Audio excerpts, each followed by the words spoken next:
Halo, perkenalkan kami dari kelompok 27. Di tugas RL ini kita mengangkat tema card game dengan deep Q learning. Jadi di kelompok 27 ini kita beranggotakan ada pertama Wayan Widya Pramananda dari kelas Ewako, ada juga dari kelas Ular, terus ada Muhammad Ilmi dari kelas Timo, Franklin Marianus Dion dari kelas Ewako, Ahmad Asad dari kelas Ular, dan Chandra Hidayatullah dari kelas Asimo. Next, cardball game. Jadi cardball game ini merupakan permainan di mana tiap dipasang dengan sambungan yang tidak digerakkan, nah, bergerak di sepanjang lintasan tanpa gesekan. Jadi di permainan ini kita akan berusaha untuk tidak melakukan yang next.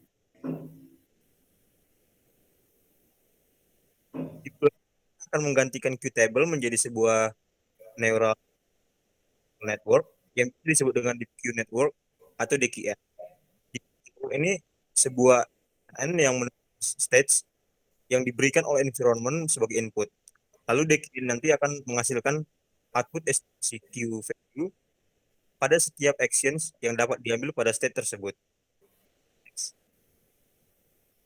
Dan untuk ini nanti dijelaskan kepada teman saya. Gambar pseudocode DDN. Gambar pseudocode DDN ini menggunakan inisiasi key function dan juga empty replay memory. Untuk pengulangan step episodenya, yaitu pada for episode sama dengan 1.m dan seterusnya, itu menggunakan inisiasi environment, dan juga untuk pengulangan step-stepnya, yaitu pada for t sama dengan 1.t itu. Pada step-stepnya terdapat koleksi observation pada environment-nya dengan menggunakan epsilon greedy untuk mendapatkan untuk melakukan eksplorasi dan eksploitasi. Dan juga dilanjutkan pada store transition in the replay buffer, dan dilanjutkan pada update the model dengan menggunakan rumus pseudocode. Terus kita perform step of GD-nya seperti yang pada tergambar, dan juga update target network, dan juga setelah itu selesai. Next. Lalu arsitektur neural network yang digunakan terdapat 4 layer dense, yang setiap 4 layernya terdapat perbedaan pada output shape, yaitu pada dense 512 dan underscore 1 256 dan seterusnya 64 dan 2. Dan selanjutnya akan dilanjutkan oleh teman saya. Baik, selanjutnya adalah penjelasan kode. Untuk penjelasan kode, saya akan lakukan pada Visual Studio Code. Berikut adalah program yang akan kami gunakan. Untuk kodenya, pertama kita tentunya memerlukan beberapa import library yang akan digunakan, seperti OS untuk mengatur visible dari kudanya karena kita akan menggunakan GPU. Terus import random nanti untuk menentukan random baik untuk batch-nya atau yang untuk menentukan epsilon greedy-nya. Sedangkan game ini untuk agar kita bisa mengimport environment untuk game cardball-nya. Sampai pada nanti akan digunakan pada rumus-rumus serta keras model ini untuk melakukan build model. Sedangkan pada inputnya akan kita gunakan DNC ini untuk arsitektur neural network-nya. Sedangkan optimizer ini kita gunakan Adam yang akan digunakan pada nilai belas ini untuk optimizer. Pertama kita akan mendefinisikan suatu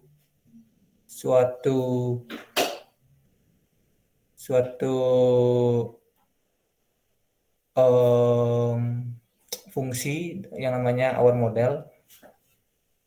our model ini akan bersihkan arsitektur yang akan kita buat yang seperti dijelaskan oleh teman saya sebelumnya, yaitu 4 layer, terdiri dari layer dense yang di dalamnya berisikan node yang berbeda-beda, 512, 256 seperti yang dijelaskan oleh teman saya. Nanti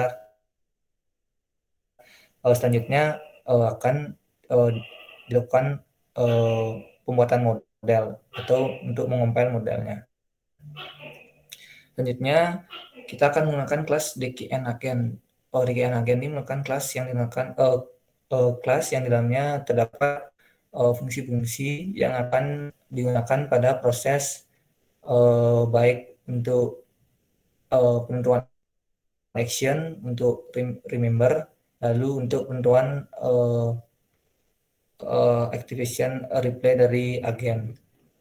Yang pertama ada fungsi init nih digunakan untuk sebagai constructor.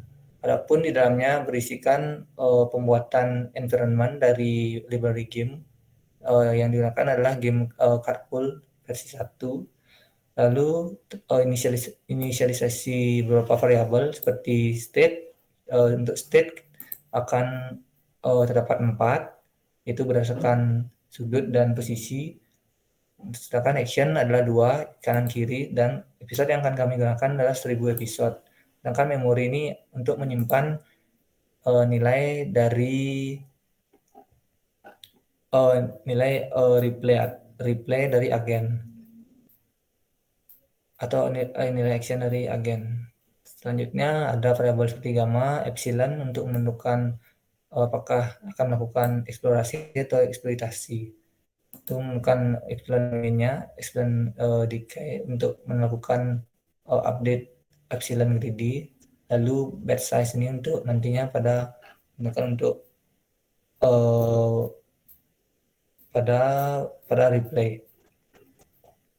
Selanjutnya ada fungsi remember yang saya gerakan untuk mengingat untuk menyimpan pada memori, yaitu akan mengupdate nilai epsilonnya. Sedangkan action ini akan bersihkan 2 pilihan. Jika nilai randomnya kurang dari nilai epsilon greedy-nya atau 1, maka dia akan melakukan eksplorasi.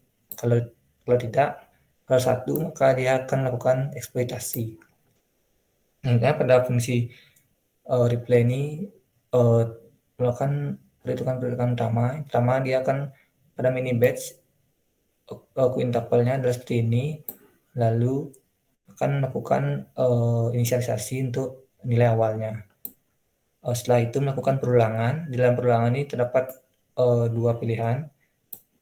Yang pada else akan melakukan pemilihan key value. Ini digunakan pada ini rumus dari key function.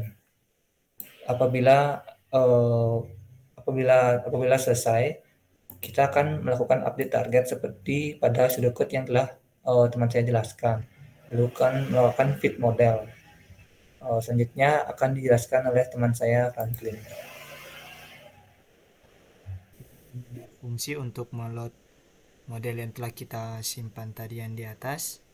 Setelah kita meload, lalu kita save. Setelah itu kita run model tersebut. Nah, ini kita run model yang sudah jadi. Boleh di run with.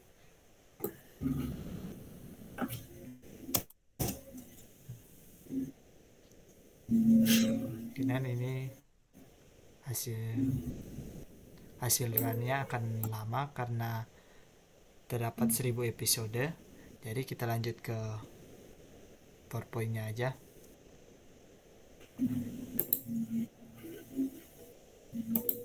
Untuk hasil training. Nah, untuk hasil training yang telah kita run tadi, kita dapat sudah pada saat 160 episode kita sudah mendapat nilai yang maksimum, yaitu 500 dengan skor yang 500. Lalu setelah kita dapat nilai tersebut, kita save model tersebut dengan Carpool DKN H5. Boleh klik lagi. Nah,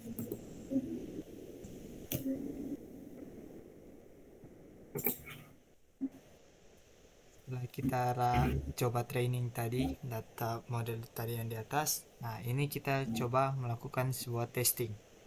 Nah, kita load model tersebut, lalu kita coba tes.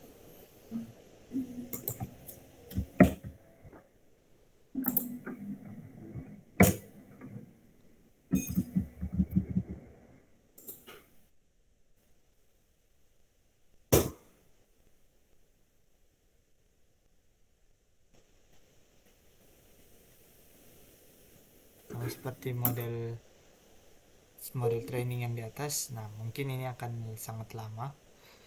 Nah, dibandingkan dengan tadi training, ini cardpoolnya udah mulai agak seimbang dibandingkan yang sebelumnya. Dan karena ini mungkin akan lama, coba bisa balik lagi ke PowerPoint, Google Slide. Nah, untuk hasil testing, ya mungkin di hasil training tadi butuh 160-an episode untuk dapat skor 500. Nah, ini di hasil testing saja dari episode 0 sampai 8 saja sudah mendapat skor yang bagus, yaitu 500.